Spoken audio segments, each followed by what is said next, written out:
بالله من الشيطان الرجيم بسم الله الرحمن الرحيم إن الحمد لله نستعينه ونستغفره ونعوذ بالله من شرور أنفسنا ومن سيئات أعمالنا من يهده فلا مضل له ومن يضلل فلا هادي له ونشهد أن لا إله إلا الله ونشهد أن محمدا رسول الله. All praise is due to Allah, Lord of the heavens and the world. Brothers and sisters, it's time I talk about this topic. We've been holding this back so much. This is an afterthought. However, this is a serious thing that is poisoning our ummah, that is destroying our ummah, that is destroying our society as well. And the topic that I'm talking about today is racism. Racism not just in American society, but in our Muslim ummah today. We always push it off, we always say it doesn't exist, we always deny it, but it is present, and it is very, again, like I said, very poisonous and very infectious in our ummah.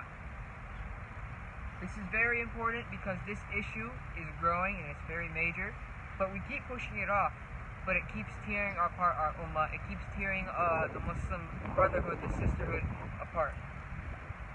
So in this khutbah, I will be defining what racism is and talking about how Islam treats racism. But then I'll talk about how it's common in our ummah today and why we should get rid of it and why we should leave it be from our ummah as soon as possible. To reiterate, I will talk about I will define what racism is and Islam's viewpoint on it. I will talk about its presence in our Muslim communities today. And I will talk about why we must get rid of it as Muslims. And I've been interacting with various different communities of all sorts, both Muslim and non-Muslim, and of all sorts of races. And so I have somewhat of a different viewpoint on each culture, which is why I am making this khutbah. And by the end of this khutbah, I really want everyone listening to just listen to what I'm saying, keep heed, and don't just pass it off. Please keep what is said in your minds, and please do not forget about it. So now that I've stated what this khutbah is about, I'll move on to my first point, which is, what is racism? What is the definition? And what is Islam's viewpoint on it? To start off, the first question, what is racism? Now, I define racism as, on Google, racism is defined as prejudice, discrimination, or antagonism directed against a person or a group of people on the basis of their membership of a particular racial or ethnic group, typically a minority or marginalized. And we all know how racism, we all know certain examples of racism. We all just remember what happened a week or 2 weeks ago, the whole George Floyd protests. A man was racially profiled and he was knelt down on and killed by police. And we all know it was because of the color of his skin, because he was black, and the police were obviously threatened by him and as a result killed him. Now, racism comes from the bias that we have when we see other cultures. And this bias, this prejudice, is natural in us as humans, but that doesn't make it okay, especially being in a multicultural society like today, where we're surrounded by many different cultures and many different people, many different ethnicities. We must get rid of all of these prejudices immediately. Yes, it is natural, but that doesn't make it all right. I'm now going to talk about what Islam is and its viewpoint on Islam's viewpoint on racism is.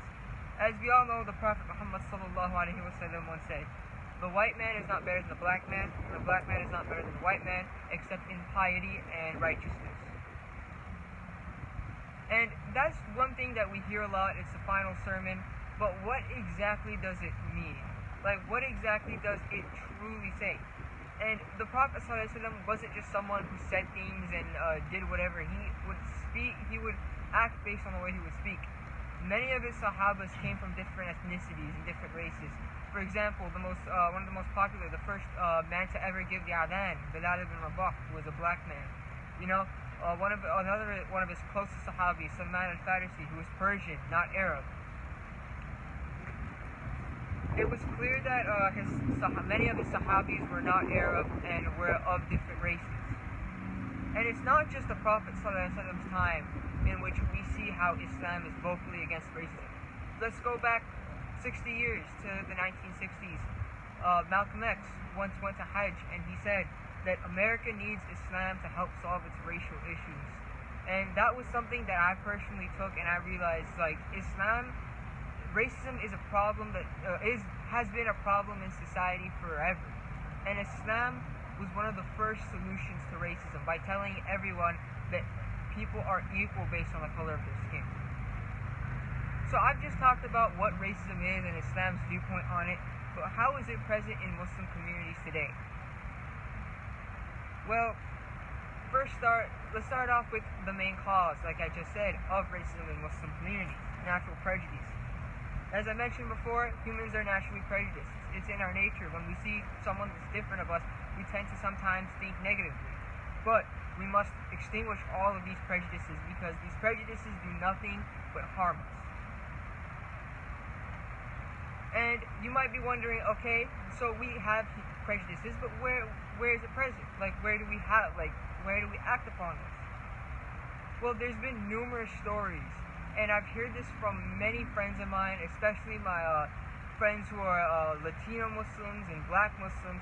A lot of them don't feel welcome when they enter a mosque that is mainly Arab or Pakistani. Sometimes they even get kicked out because they're profiled, and they're racially profiled, and they're thought to say, oh, this man's dangerous. And it's something that happens a lot, and it's never really okay. We drive out people of our own kind away from the masjids. Why? The other thing that causes racism the other sort of stem of racism in the Muslim community today is the obsession with cultures. Now, a lot of Muslims are very obsessed with cultures and customs, to the point where they define every single little thing we do and think and act. Now, don't get me wrong, cultures are good, especially in a multicultural society like today. It's okay to be proud of where you came from and who you are and what your culture is. But there's a line that cannot be crossed, and that line is when you start putting other people down based on the fact that they're not the same culture as you, or putting yourself higher than others because of your culture. That's where you draw the line.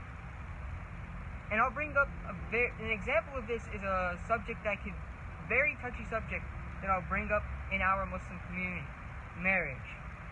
I've heard so many stories of non-Pakistani, non-Arab Muslims getting turned down from marriages because of the color of their skin, because they're Black or they're Latino, and because of the fact that the parents are just not comfortable with the fact that a man from another culture is going to marry his daughter. And this is something that's shockingly uncommon in Muslim cultures today. Like, it might be seen as, oh, it's a one or two example. I've seen too many examples of this happening, and it's a horrible thing. It personally, as a Muslim myself, it deeply offends me by the fact that there are people in my own religion, in my own ummah, acting like this. And it's so much more than that, but marriage is just one of the biggest examples of how there's so much prejudice and so much racism in our culture. There's so much of it, but marriage is the biggest example, like I said. But overall, I've mentioned about these issues and topics of racism in our Muslim cultures, in our in our society, in Islam. But why is this so important?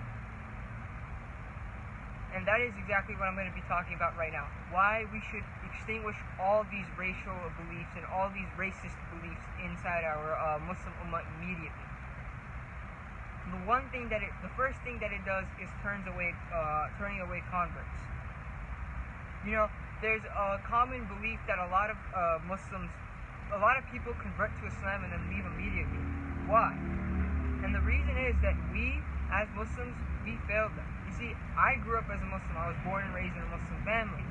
But there are other people whose parents maybe have left their previous religions and come to Islam. Or there's some people that left their families, left everything to become Muslims. And to fail them like that is absolutely horrible. It hurts me when I see Muslims that literally drop everything. They left their families, they left their entire, sometimes some of them, like their entire reputations, just to join our Muslim ummah. And for us to turn our backs on them like this because of the color of their skin it's vile. Like, I don't have words for it. It's absolutely horrific. In fact, there was a study conducted in which 60% of Black Muslims felt like they were not treated the same in Muslim communities. 60% is not a small number. It's over half of Black Muslims. And that's very, very disappointing. Very disappointing. We are failing our fellow Muslims. We are putting them down for a basis based on our cultures, based on the color of our skin. Why are we doing this? The Prophet ﷺ, when he clearly spoke that racism was wrong, who are we to somehow spin around and say treat others differently based on the color of their skin or their ethnicity? The other cause of this being bad is that we end up hurting ourselves in the long run. Now, when an attack happens against Muslims, we mourn and we advocate for change. Like, the Chapel Hill shooting where 3 Muslims were murdered by their neighbor over a parking incident. The Christchurch shooting where 50 Muslims, even though this wasn't in America, it was in New Zealand, it still hurts us as Muslims by the fact that 50 Muslims were murdered while trying to pray during the Friday prayers by a neo-Nazi. And we do mourn, we do feel anger, we do feel sadness, and we do want to advocate for change, as we should. This is what activism is, and it only helps us. But why haven't we been doing the same thing for people like Eric Garner and George Floyd, Black Americans who were murdered for the color of their skin? In a time in which we've seen many different humanitarian crises or just acts in which an innocent man is murdered based on his religion, we typically tend to act up around, and we tend to fight against it, as like I said we should. But when someone of not our kind, like a Black American, is murdered based on the color of their skin, or even sometimes Latino Americans, like what happened in El Paso, I think it was last year.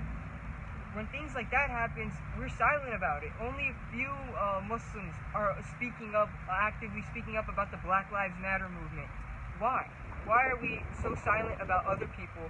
Why are we so silent about our American politics and our current politics in this land, and we're only worrying about what affects us? You see, when we are so obsessed with our cultures and ourselves, we disregard the rest. And as a result, we create unnecessary division in our ummah. You see, when we start doing that, like I said, we're going to have division in the ummah that's completely unnecessary, and it's overall just going to split us apart and make the Muslim ummah weaker. And this also results in us not taking an interest in American politics. And taking an interest in American politics is something I truly advocate for, as being born and raised in this country. I've experienced growing up. I've experienced these politics. But when I go to dawats and when I hear a lot about, when uncles and aunties talk about, very, very rarely do we talk about American politics. We do talk about the politics that happen in our home countries, in like Pakistan, Yemen, Syria, etc. As we should. There are crises in India and China too. There's crises happening over there, and we should talk about that. But we shouldn't completely disregard the politics in our country as well. You see, when we completely disregard our American politics, when we say it doesn't matter, I don't care about politics, we should. Because if we don't care about politics, then we let the wrong people vote the wrong people inside office, as we have right now with our current president. And this is why I encourage all Muslims to break these little cultural and racial barriers that we have, and advocate for our Black brothers, our Latino brothers, our Asian brothers, all of our people, everyone. And we all have to work together and fight against the main things that are just tearing our society apart. And أقول قولي هذا واستغفر الله ولكم إن الله غفور رحيم.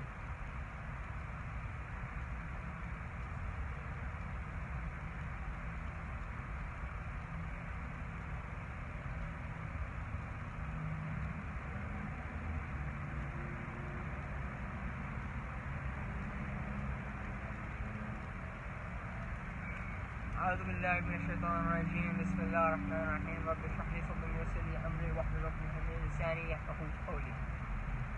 So now I will just be wrapping up and concluding my entire khutbah. So as I mentioned, racism is a disease, it's a plague, it's a filth that infects our societies, and unfortunately it's infected our Muslim ummah as well.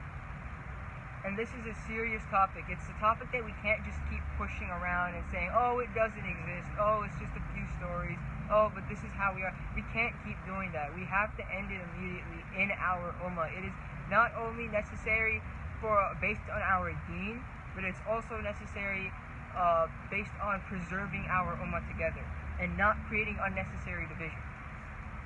Now, in this khutbah, I defined to you what racism was, and I talked about the Islamic viewpoint on racism and how it's common in our community.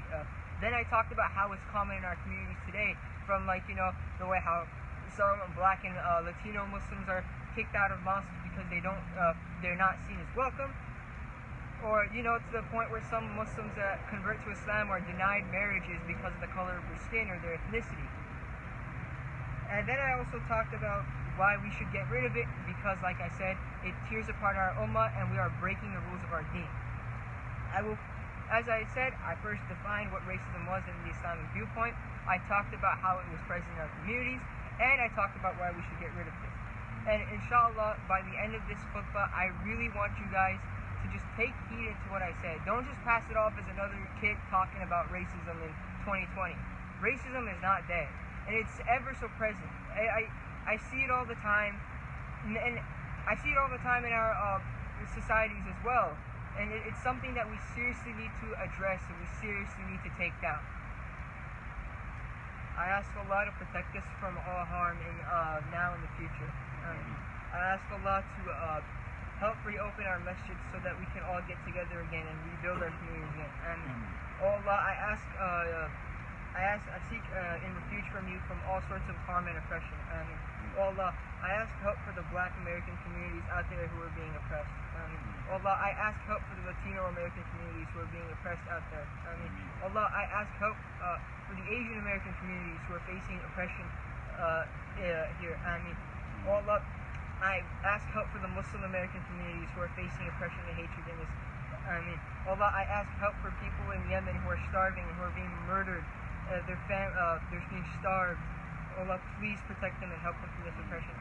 Allah, please help the Muslims in India facing oppression from their governments.